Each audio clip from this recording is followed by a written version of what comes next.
So we're on chapter 18, section 2 of your world history. And we're going to be talking about the English Civil War. Yes, England had a civil war too. We're going to talk about some of these things that are kind of unfamiliar to us. The Roundheads versus the Cavaliers, the rise of Cromwell, the Rump Parliament, the Commonwealth and the Protected, and the Glorious Revolution. So let's find out what's going on with this English Civil War. Roundheads versus the Cavaliers. The Roundheads supported the Parliament because many of them wore short hair and they had their hair shaped like a bowl, so they called them Roundheads. The Cavaliers supported the king, and they wore their hair in long ringlets like the French fashions. So there are two different types of people here. Well, the English Civil War began on August 22nd, 1642, when the king raised his banner in Nottingham against the Parliament there. So the Cavaliers gained the upper hand. Those are the king's men, but that was short-lived. Parliament's command was placed in a very capable military genius who was a Puritan, and his name was Oliver Cromwell, a Roundhead. Oliver Cromwell there lived in 1599 to 1658. He was a Puritan leader and a military genius, which is kind of strange because most Puritans were pacifists, but he was a military genius. And he built his new model army, which he had strict discipline on all of his troops. And he won their loyalty by being an example of courage in battle. So they followed him and he led them personally. His army chaplains, in fact, preached and shared the gospel constantly to the troops and inspired those soldiers with great sermons on God's providence. So Cromwell's army was nicknamed the Ironsides, and many of them were true Christians. So the favor ended up turning to the Roundheads. In July 2nd, 1644, they had the Battle of Marston Moor, and Cromwell personally led a charge and won against the king. The Ironsides, just remember Cromwell's Ironsides, a very strong army, continued to strike the king's army for the whole next year. On June 14th, 1646, the Roundheads defeated the Cavaliers in a battle of Naseby. So here we have, the Roundheads are actually the Civil War here coming on the Puritan side. Within a year, the last of King Charles's forces surrenders. King Charles's army forces, that he didn't really have a lot that were following King Charles. In fact, a lot of them wanted the liberties and freedoms that were offered under Cromwell. So the king, he ended up having to flee, and he fled to Scotland. In Scotland, the king gathered support. Royalists, remember royalists, they stand behind the royal king, right? So in Scotland, the king gathered these royalists. For 3 years, he tried to get them together, and he did. In 1648, Charles was back in England waiting for a planned uprising of these royalists he gathered to restore he wanted his throne back. But when the royalists revolted and Scottish support, Scotland was not going to support him, his fate was sealed. Some conservative members of the Parliament wished to simply reform the government and restore the king's office. They didn't want to get rid of the king, and Cromwell was having a problem with the Parliament as they were split too. So they thought, well, maybe we can bring the king back, and then we just so he didn't have so much power. But the Ironsides were determined to get rid of the king. So here we have pictures of the king there getting rid of the king, right? So Cromwell drove the royalists, the king's men that he had, and his king, king's men were few. Cromwell drove them from the parliament, and he deposed the king, and he set up a new government. On January 30, 1649, the so-called Rump Parliament declared King Charles guilty of treason, and they had him beheaded. The only king, now we have that was actually beheaded. In France, they were beheading things. I don't know if that was so good of an idea, but the king was a constant problem then. And, so here we have the king, and we have what happened here. The king saying he was not giving up his throne. So now England had a new government under Cromwell. England's new government was proclaimed a republic. That means a republic means that they're ruled by elected representatives of the people without a king. And it was called the Commonwealth. Common means common people, so the Commonwealth. And it was under Cromwell, Oliver Cromwell. It lasted only 4 years, 1649 to 1653. And the Parliament met, but the real power was in Cromwell. So the Parliament was meeting, but now they're thinking maybe Cromwell's more like a king more than he thinks, right? And many viewed this time as a dictatorship rather than a republic, because of Cromwell's control. But let's talk about Cromwell a bit. Cromwell in 1653, he dissolved the Parliament and set up a new government. He was having problems with the Parliament all the time, remember? And this new government would not be called the Commonwealth, but the Protectorate. So we had the Commonwealth, and now we have the Protectorate, with himself, Cromwell, as Lord Protector. It almost sounds like a king, right? In fact, he had gained powers that not even King James or King Charles had. He actually had more power. But on the other hand, he rarely exercised any of these powers. Instead, he concentrated on peace and order in England, promoting religious toleration and defending the country. So even though he was given all these new powers, you see here with the Bible in his hands, he was given these powers as a protectorate. He really wanted to protect, and he didn't want to use the powers he was given, and he didn't want to be called king at all. But the return of the monarchy is called the Restoration. So a lot of the people did not want to follow a Puritan, and they disagreed with Cromwell. In fact, after he died, Richard Cromwell succeeded his father, and he was very weak. He wasn't like Oliver, his dad. And he quickly fell from power. So now what were they going to do? So the Parliament opened negotiations with Charles. Remember Charles that they beheaded? Charles the First that beheaded. Now with Charles' son, Charles II. See, Charles had been living in France. So they said, well, maybe we'll bring back, so they're going to bring back his son. Wonder how this is going to work. Well, in May 1660, Charles II stepped ashore at Dover in England as the new King of England. The monarchy actually was restored, and the nation actually started rejoicing. They wanted some kind of leadership. They wanted a king. They actually wanted him back. So here he was. Charles, his dad, was actually beheaded by Oliver Cromwell, and now we have Charles II. And everyone, not everyone, but most of the England was saying, yay, let's go back to our king. Charles II's proclamation. Do you like his hair? Those were wigs, I think. I don't think he had hair like that, I doubt.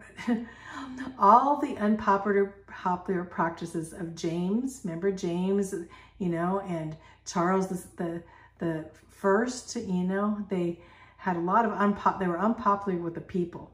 In fact, they felt themselves were like gods, in fact. And so now all these unpopular practices, which led to the Civil War, would be illegal. So that would be a good thing.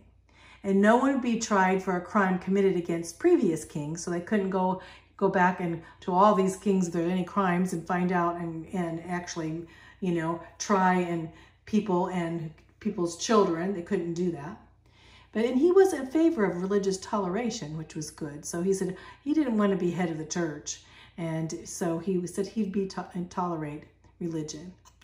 And he promised the army would get its back pay. So all these things were good, but there would be a problem. Well, let's find out what that problem is.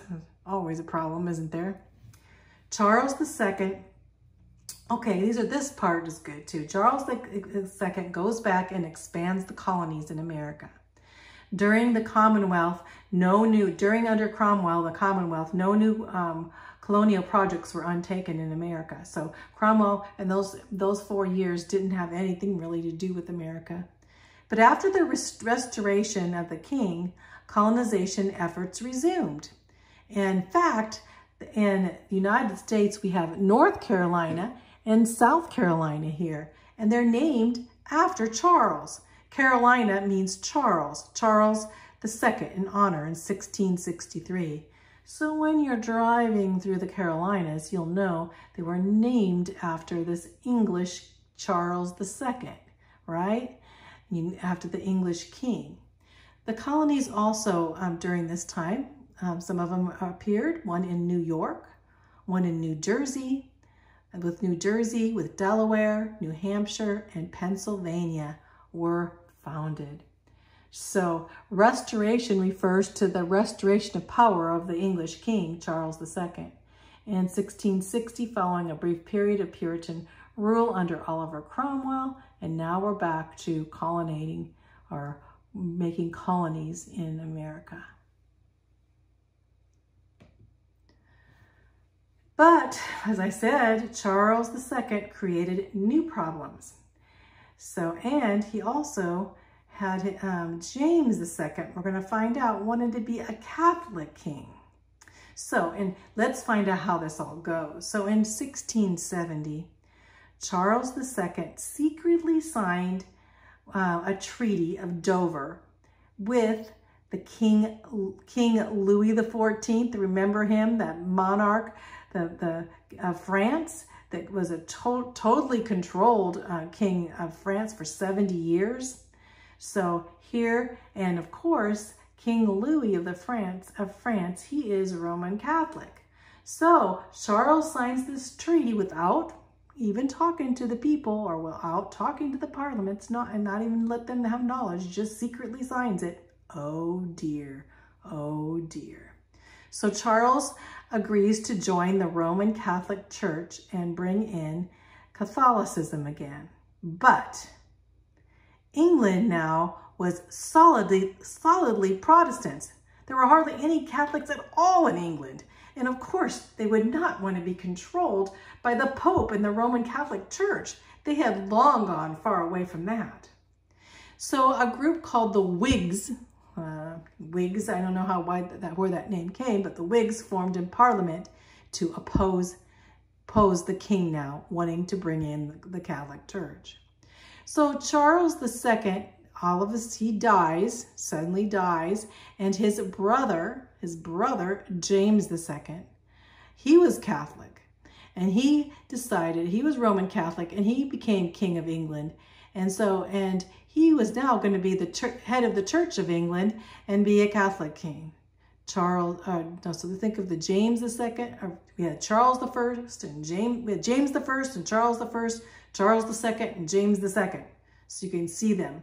First one was James I, remember? And then King Charles I, and then Charles II, and now we got James II. So he's saying he's going to be Catholic. But James tried to unsuccessfully to reimpose Romanism, Roman Catholic Church, on England. For 3 years he tried. He was trying to do this for 3 years. Well, wouldn't go good. So in 1688, 7 leaders of the Parliament wrote to William of Orange, the ruler of the Netherlands. And he was the great-grandson of a famous leader, William the Silent. And so they offered him the throne of England. So you need to come to England now and rule. We are getting sick and tired of James II. So William arrived with his army. You think there's going to be another war? Well, let's find out. James didn't have support among any of his subjects. No one wanted to support him because no one wanted to be under the Pope in the Catholic Church. So James II fled for France, never to return. Remember, France was very Catholic. And so he tried to come back to Ireland at that time and tried to get his forces together to attack, but they were utterly defeated in 1690, ending his chances to be king again. So James I, then Charles I, and Charles II. Now we have James II. So James II now would not be king. So we have a new king, William III, and he was Dutch from the Netherlands. But let's find out about William. His wife, she was the Protestant daughter of James II. She was the righteous inheritor because she was James II's daughter, but she was not Catholic. His daughter was not Catholic. She was Protestant. So William and Mary came in, this couple, William being descendant, of William the Silent, this great Dutch leader, and Mary now being the valid queen, take over. Bloodless transition of government. They had no war at all. They just came in and secured all the rights for the people and said, the people have rights. And they called this the Glorious Revolution because it wasn't a revolution at all. There was no bloodshed at all. So just remember the Glorious Revolution of 1688. No blood would be shed. And William and Mary, good king and queen. In 1689, they supported the English Bill of Rights and permanently established the English freedoms and liberties, especially of religion.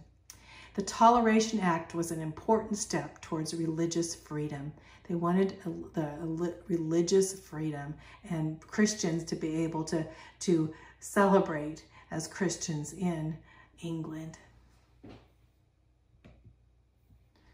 So Mary II, William and Mary, and she was a Stuart. Remember, she was the daughter of James II, the one that wanted to be Catholic, right? So Mary II was a Stuart, the last one of the Stuart line of kings and queens. She died in 1694, leaving William to rule alone.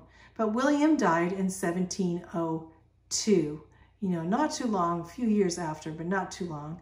And the only heir of that throne now, as they didn't have the children, I'm not sure if they didn't have children, but they didn't have an heir for the throne. And so Mary's sister, Anne, and she was a Stuart, Anne would rule. From there she is, a picture of Anne Stuart. And she became the last Stuart to rule because none of her children, she had children, but none of them lived past childhood. So during Queen Anne's reign, England gained a lot of territory from France. Remember, France had that War of Spanish Succession? Do you remember what that was? Where basically King Louis XIV is his grandson was going to become king of Spain, and then he'd end up having all of this, controlling most of Europe, and of course the rest of Europe went to war with him on this subject. So that's why it's called the War of Spanish Succession, because France and Spain could not unite, But during that, at the end of that war, England got a lot of territory, and so a lot of territory in the new land. So during Queen Anne's reign, we'll find that a lot of territory in America was secured for England. And England and Scotland united now into the United Kingdom of Great Britain. So when you talk about Great Britain, it was 1707, England and Scotland united under Queen Anne. So that is it. So we're going to go on to the next section, and we're going to talk about America now. We're going to talk about the Revolutionary War in America and how you think of how different this Revolutionary War would be compared to the French Revolution.